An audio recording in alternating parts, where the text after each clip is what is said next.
শাসক যায় আর আসে, দেশের মানুষের মুক্তি মেলে না। আমরা জাতি হিসেবে খুবই দুর্ভাগা। কতগুলো বাটপারের কাছে আমরা জন্মি। সেই 1757 সাল থেকে শুরু করে 1947 পর্যন্ত আমরা নির্যাতিত হয়েছি, নিষ্পেষিত হয়েছি। ফাইনালি 47 এসে আমরা ভেবেছিলাম মুক্তি পাবো, কিন্তু না।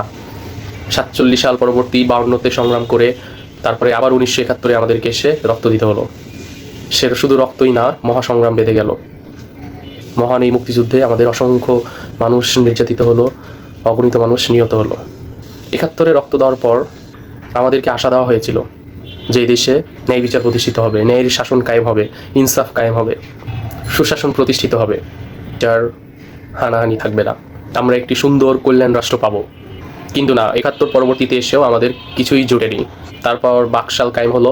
দেন 90 সালে এসে আমরা আবার এক স্বৈরাচার শাসকের কবলে পড়লাম। তারপর পুনরায় রাজপথে লাশ পড়লো, রক্ত ঝরলো, রাজপথ রক্তে রঞ্জিত হলো, কিন্তু আমাদের মুক্তি মিলল না।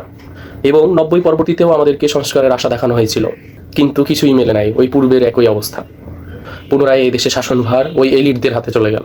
সর্বশেষ দীর্ঘ 17 বছর লড়াই সংগ্রাম করার পর এই 24-এ এসে আমরা মাঠে নামলাম। ভাবলাম এবার হয়তো আমরা মুক্তি পাবো, এই জাতি হয়তো ফাইনালি এবার মুক্তি পাবে। কিন্তু 24-এর এই গণঅভ্যুত্থানে দীর্ঘ লড়াইয়ে প্রায় 1,500 মানুষ নিহত হলো এবং প্রায় 20,000 মানুষ অন্ধ, চোখ হারালো, পা হারালো এবং পঙ্গুত্ব বরণ করলো। তারপরে 2026-এ এসে নির্বাচন হলো।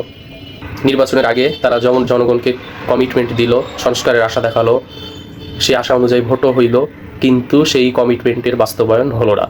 আবার পুনরায় যেই লাউ সেই কদু, আবার দেশ ওই পূর্বের আগের অবস্থার দিকেই ধাবিত হচ্ছে। শাসক যায় আর আসে, দেশের মানুষের মুক্তি মেলে না। আবার হয়তো বাংলার এই জমিনে রক্তপাত হবে, এলিটরা এসে ক্ষমতা দখল করার চেষ্টা করবে। কিন্তু না, সর্বোপরি আমাদেরকে সচেতন থাকতে হবে। আমাদের এই মুক্তির লড়াইকে থামানো যাবে না।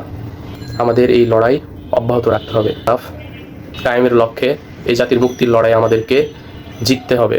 প্রিয় দেশবাসীর প্রতি আহ্বান, আসুন আমরা ন্যায় বিচার ও ইনসাফ কায়েমের জন্য চেষ্টা করি, এই জাতির মুক্তির জন্য কাজ করি। আমরা তো এমন এক রাষ্ট্রের স্বপ্ন দেখি যে রাষ্ট্রে থাকবে না কোনো জুলুম, নির্যাতন, হানাহানি। মানুষ তার মৌলিক অধিকার সঠিকভাবে ভোগ করবে, সকলে স্বাধীনভাবে জীবনযাপন করবে। এমন ইনসাফ ভিত্তিক রাষ্ট্র কায়েমের লক্ষ্যে আমাদের যাত্রা অপ্রতিরোধ্য। মানুষ হিসেবে আপনি আপনার অধিকার নিয়ে সচেতন হন। দল কারা না হয়ে নিজেকে প্রশ্ন করুন। ইনসাফ প্রতিষ্ঠার এই যাত্রায় এগিয়ে আসুন। ধন্যবাদ।